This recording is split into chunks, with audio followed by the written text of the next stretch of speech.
Greetings and welcome to the Force4Good podcast. I'm Dennis Brooks, Senior Superintendent of Police at the Constabulary Communication Network. Today, we reach the final stop in our Area 4 series as we turn our focus on the Kingston Central Division. In this episode, we explore how the division has reduced murders by 50% while recording an impressive 220% murder clearance rate, and the policing strategies that have driven these outstanding results. Joining us to take us inside these strategies, we have the Commander for Area 4, Assistant Commissioner of Police, Michael Phipps, and the Commander for the Kingston Central Division, Superintendent Mishka Forbes. Lady and gentlemen, welcome. Thank you, sir. Thank you. You lead the most urban area of the force. It is almost 100% urban in comparison to, for instance, other parts of the country. When we look at the role of technology in policing, I think in this space it's so critical. You want body-worn cameras on persons who are interacting in heavy peopled vicinities. You want to utilize the CCTV footage of Jamaica Eye and other private CCTV footage. Are we harnessing the technology to do the intelligence and the investigative work and to make our people safer? Yes, Dennis, a very good chunk of what we do as a reliance upon technology. We realize that technology can help us in terms of our public spaces. How is it we investigate crimes? How is it we manage a space in order to ensure that there is free passage to all in terms of public order control and so on. So we have been using and utilizing our technology in those areas. We realize that our CCTV cameras are very essential in capturing incidents across the space, and we realize that these also assist us in our investigative processes. So we do rely on the technology and are making very good usage of the technology available to us. Hence, you will see the clearance rate, especially for our murders in Kingston Central, at a very high level. As a matter of fact, over 200% clearance rate. And you know that the downtown Kingston space is an area that is traversed by all and sundry. So it's very important for us to have these sort of aids which will tell us to and help us to manage the space basically, because you know we can't have an officer on every corner or on every street all at the same time to see everything that might be happening. So the available CCTV cameras assist us very well. And of course, our public Jamaica Eye cameras have been assisting us as well. You mentioned that, and one of the incidents in the division that comes to mind right away, it caught public attention, went viral. A woman who had a disagreement with a gentleman while having a drink, and it did not end well. It ended in a homicide. That was cleared very quickly. Mishka Forbes, again, using the technology at your disposal in a very urban setting as Kingston Central, how much of a force multiplier has it been for you? It has been very instrumental using the technology in helping us to clear the crimes across Kingston Central Division. As you rightly said, we got one of the first interpersonal murders across the division within the Almontown space arising out of a dispute there. And as you rightly said, it was quickly cleared with the use of technology, the CCTV camera that was available. We also utilized the CCTV cameras across the wider downtown space to assist us in terms of the robberies, in trying to apprehend the persons for the robberies. And so we are seeing where CCTV cameras, the technology overall is very instrumental in assisting us in clearing up our murders. I'm glad you mentioned robberies, because one of the things that I really want to probe in this conversation is so often when we talk about solving crime and keeping people safe, we focus on murders and shootings because I suppose that's the thing that gets the most attention. But in a place like Kingston Central, so many people who work there or who live there or who have to traverse, they are concerned about other matters like robberies. And they want to know that we are putting just as much policing resources into that area of policing. What's the thinking, what's the strategy that you employ in dealing with robbery because you have heavy market areas in your division? You're so correct. And as you rightly said at the outset, Kingston Central downtown space is one of the major business district, the commercial hubs across the entire island.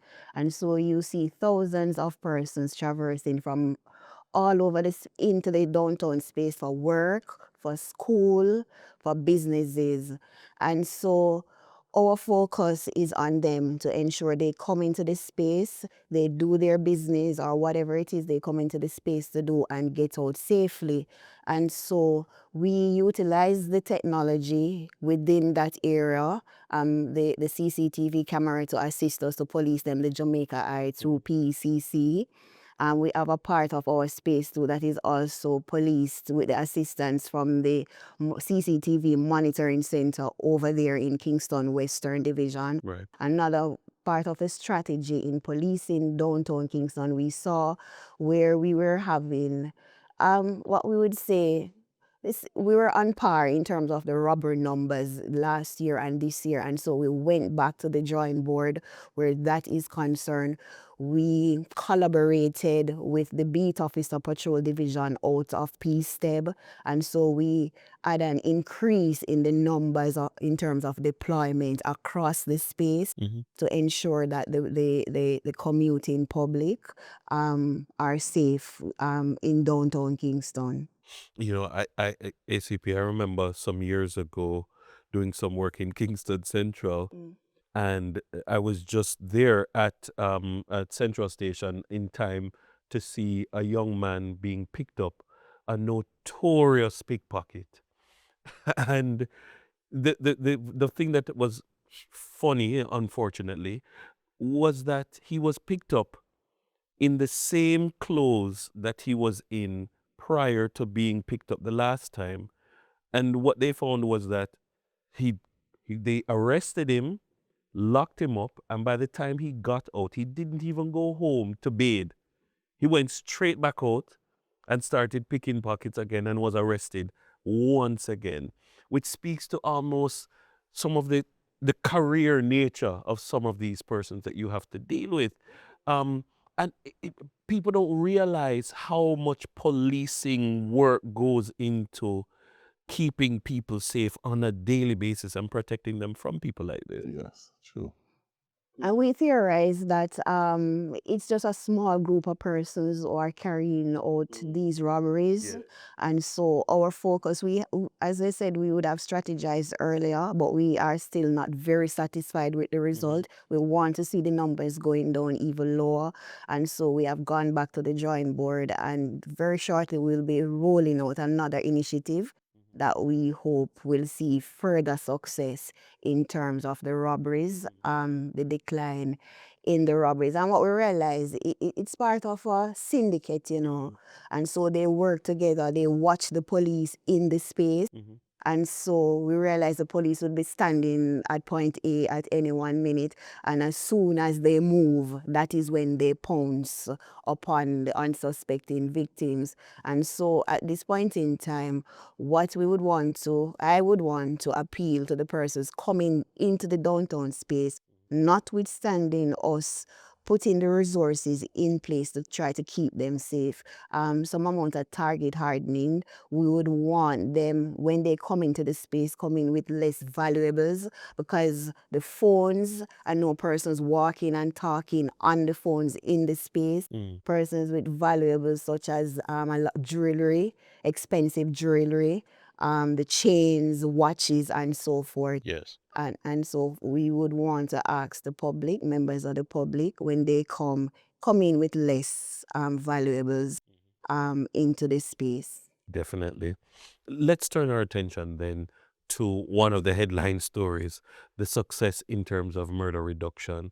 And you're experiencing a reduction on top of a reduction. So you're now down 50%. You've cut murders in half over the last year.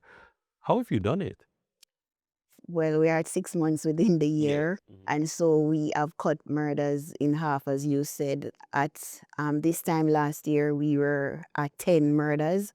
We are now at 5 in the division.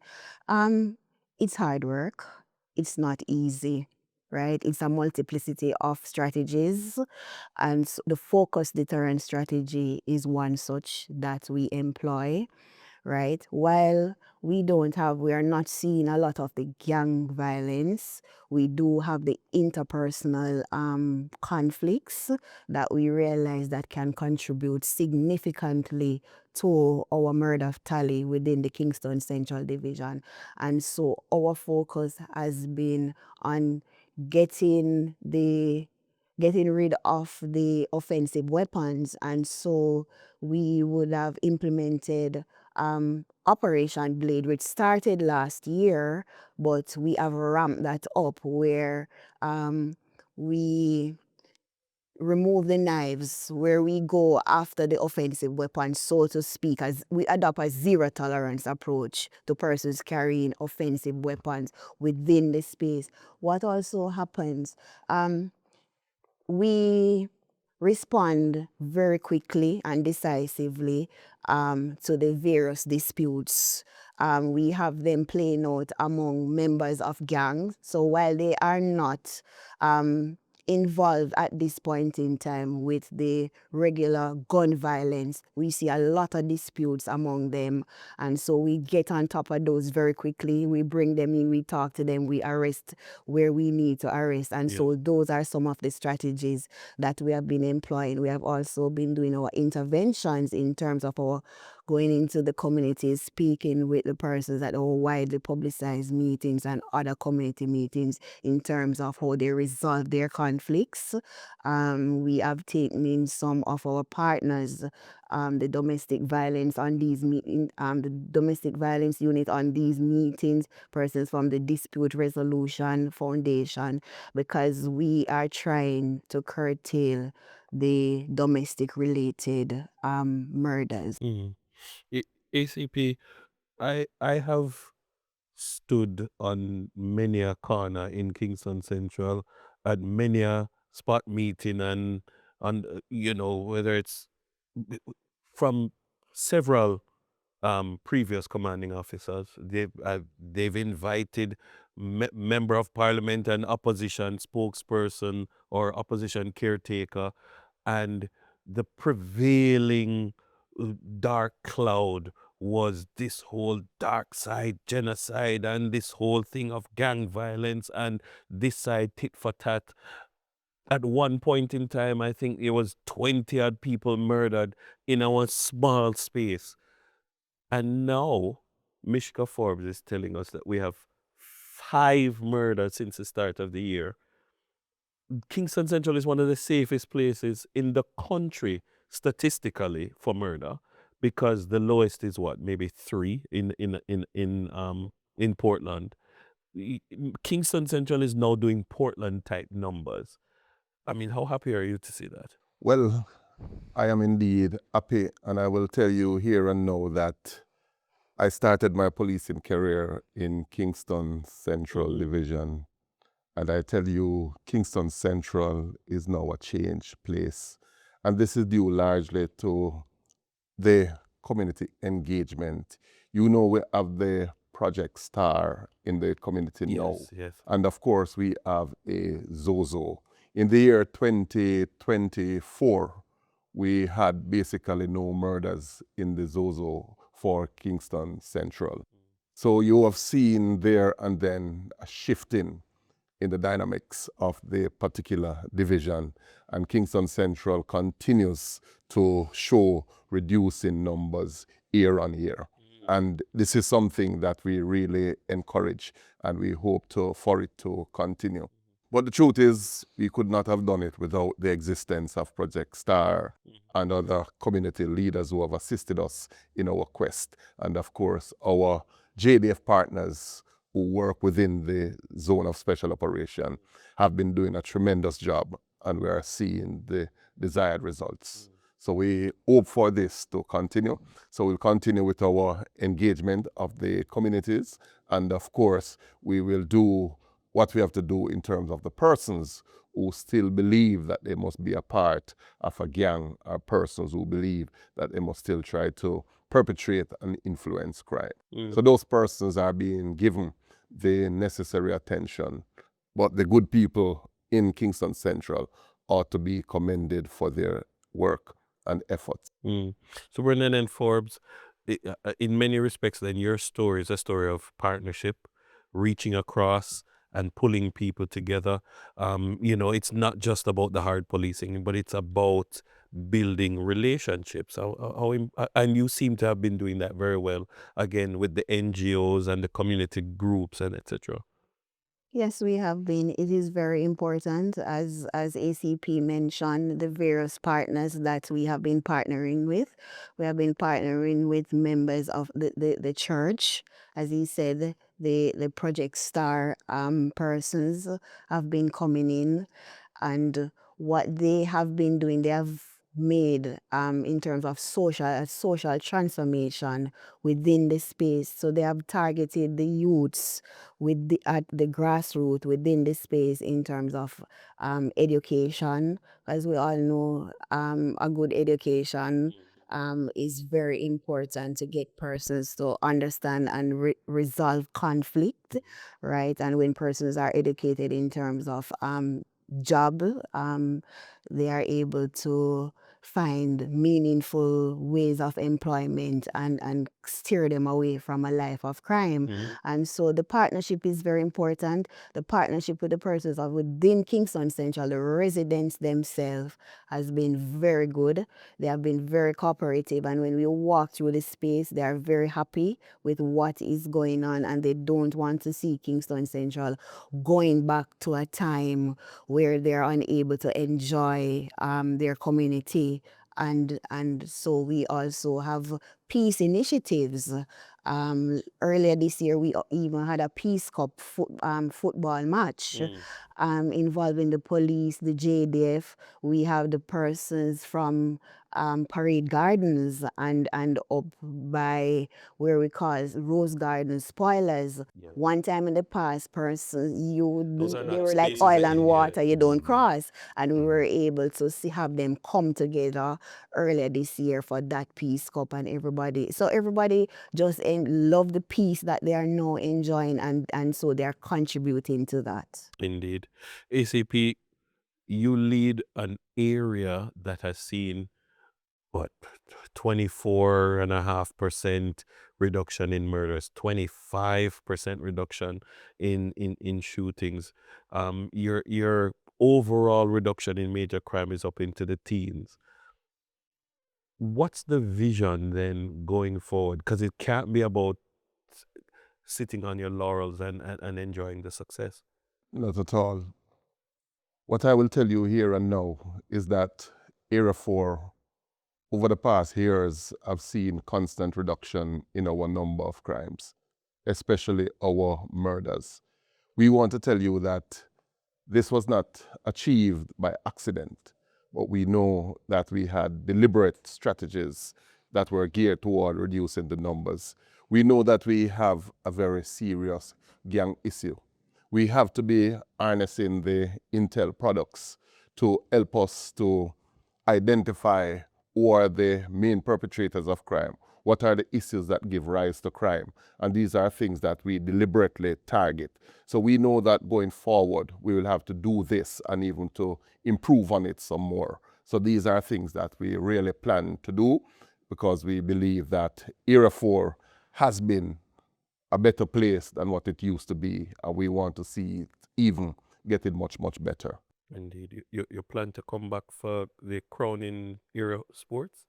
Well, as I said to all my friends out there, we didn't win the sports, but look at our numbers for the murder reduction. Look at it. We have Jamaica now showing 82 murders, and from that 82, Area 4 has contributed 29. If you look at a place like Area 1, even Kingston Central Division is beating Area 1 now because they have 3 less murders, and Kingston Central alone has 5 less murders, 2 more than the entire Area 1. So I want to send that warning again to all my friends out there, fellow area commanders, that Area 4 is up and running and we are coming.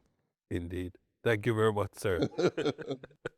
ACP Phipps, SP Forbes, thank you so much for an insightful and informative conversation, offering a closer look at the proactive policing, the investigative excellence, and community-focused approach that continues to make a difference. Now, as we conclude our journey through Area 4, we've explored the strategies behind the 24% reduction in murders, the 25% reduction in shootings, and the 88% clearance rate of murder across the area.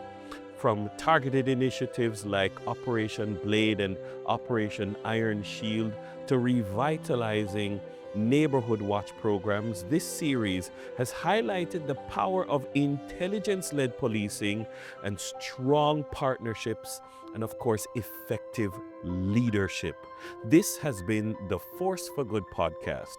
Until next time, do take care.